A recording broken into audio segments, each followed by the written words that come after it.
Dinesh Kumar Sharma, दयालती Diwan Singh inter college Secunderabad. आज मैं आपको गणित में एक्सरसाइज 7 त्रिभुज के विषय में बताऊंगा, जिसको आप ध्यानपूर्वक समझेंगे। एक्सरसाइज 7 त्रिभुज क्या है? त्रिभुज किसको कहते हैं? त्रिभुज एक समतल में 3 सरल रेखाओं से घिरी आकृति को त्रिभुज कहते हैं। जैसे ए बी सी, एक समतल में 3 सरल रेखाओं से घिरी बंद आकृति को त्रिभुज कहते हैं। त्रिभुज में क्या होता है? 3 तो कोण होते हैं, 3 कोण, और भुजा 1 2 3 भुजा होती हैं, और 3 शीर्ष 1 2 3 शीर्ष होते हैं त्रिभुज में। अब त्रिभुज में आगे आती है सर्वांग समता। सर्वांग समता, दो त्रिभुज सर्वांग कब होते हैं? जैसे इस शब्द से ही पता चलता है, सर्वांग समता, सर्व अंग समान। जिन दो त्रिभुज के सभी अंग समान हो, वो त्रिभुज सर्वांग सम कहलाते हैं। जैसे ए बी सी, ये आपका डी ई एफ। मान लिया ये कौन है 50, और ये 60, और ये 70। 6 5 11 7 18। इसी प्रकार से सेम कोण ये हैं।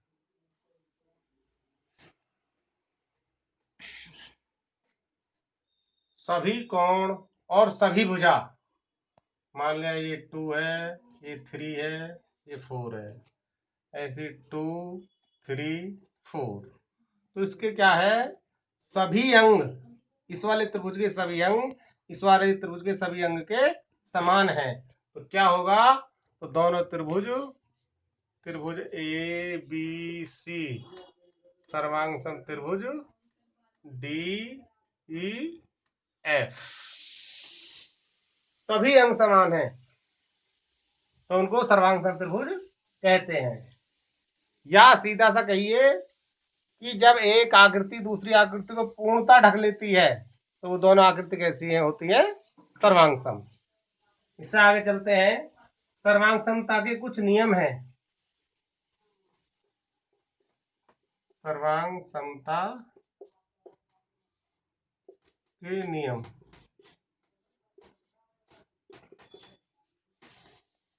तो देखिए इसी में जो है पहला नियम है SAS। फर्स्ट नियम है SAS। क्या है? S से साइड, भुजा, ऐसा एंगल कोण, भुजा कोण भुजा। जब एक त्रिभुज की दो भुजा और उसके बीच का कोण बराबर है, तो दोनों त्रिभुज सर्वांग सम होते हैं। जैसे आपने दो त्रिभुज लिए A B C D E F, क्या है? भुजा कोण भुजा, ये वाला कोण इस कोण के बराबर, ये भुजा इसके बराबर, ये भुजा इसके बराबर। तो मान लिया ये, मतलब ये भुजा इसके बराबर है और ये इसके बराबर है, और इसके बीच का कोण ये वाला इस कोण के बराबर है, तो दोनों त्रिभुज सर्वांग सम होते हैं। सेकंड कंडीशन है इसकी AAS,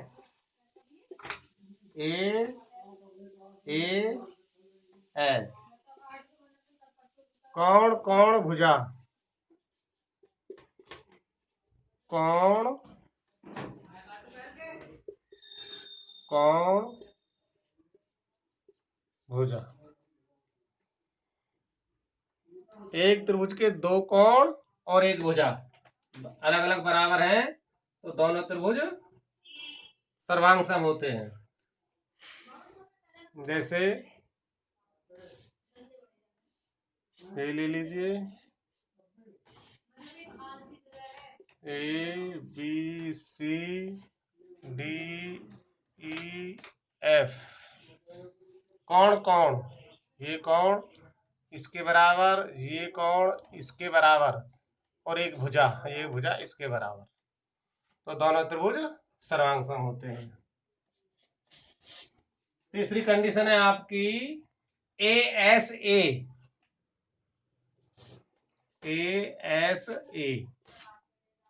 कौन भुजा कौन, कौन भुजा और कौन। इसके एग्जाम्पल ले लीजिए,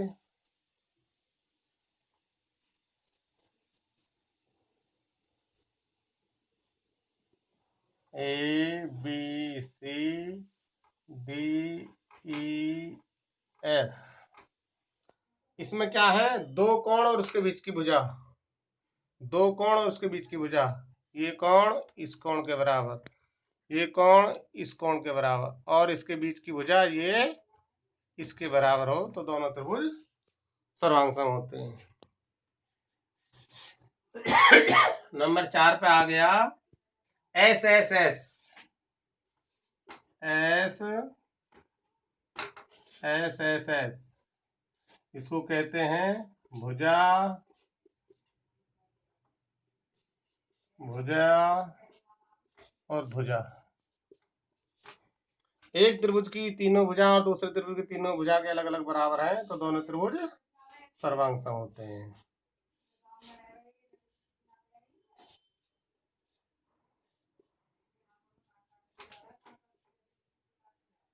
ये इसके बराबर, ये इसके बराबर, ये इसके बराबर हैं तो दोनों त्रिभुज सर्वांग सम होते हैं। नंबर 5वीं कंडीशन है R H S. R H S ये होता है समकोण त्रिभुज में कर्ण और एक भुजा, समकोण त्रिभुज में कर्ण व एक भुजा।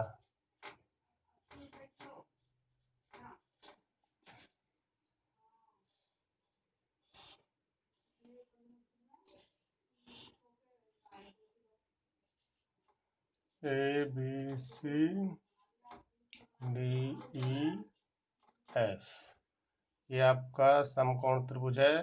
समकोण त्रिभुज में कर्ण इस कर्ण के बराबर और एक भुजा, चाहे कोई से ले लो, ये ले लो, ये ले लो, ये ले लो तो इसके होगी, और ये ले लो तो इसके, तो ये इसके बराबर। तो ये सर्वांग सम की 5 दशाएं हैं जो हम इस चैप्टर में करेंगे। अब आगे है क्वेश्चन नंबर 1 लेते हैं। वो कह रहा है कि त्रिभुज चतुर्भुज ABCD में AC बराबर AD है और AB कोण A को समद्विभाजित करता है। आकृति में ये इसका चित्र दिया हुआ है।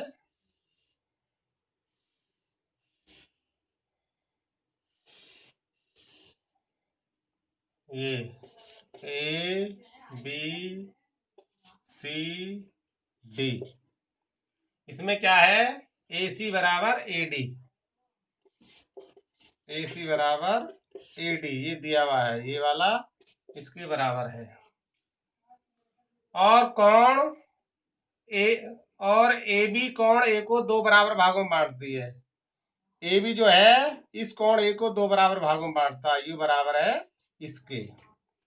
तो इसमें क्या है, कोण BAC, कोण BAC बराबर कोण BAD, कोण BAD ये दिया हुआ है। अब इसमें सिद्ध करवा रहा है, सिद्ध करना है, क्या करना है, त्रिभुज ए बी सी सर्वांगसम त्रिभुज ए बी डी, ये दो त्रिभुज सर्वांगसम सिद्ध करवा रहा है। तो देखिए इसमें क्या है, इन दोनों त्रिभुज को ले लीजिए, त्रिभुज ए बी सी एंड त्रिभुज ए बी डी में, ए बी सी में देखिए ए सी बराबर बी डी, ए सी बराबर बी डी,